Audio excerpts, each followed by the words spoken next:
Right mga master, kung naghahanap kayo dyan ng mga hooks na mga matibay tapos matagal kalawangin, so ito ang maisa-suggest ko sa inyo na mga hooks galing sa Alwander. Yan, so available ito sa ating yellow basket at sa comment section below.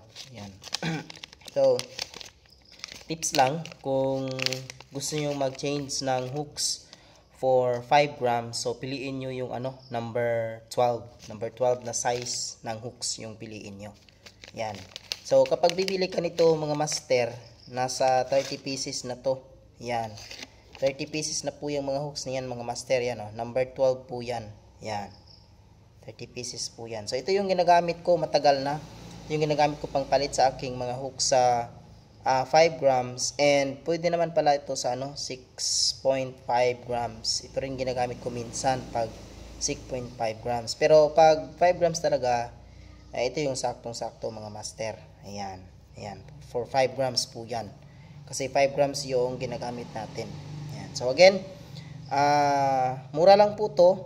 Budget meal po tong hooks na to. And I guarantee you na matibay talaga to mga master. Right? Fish on.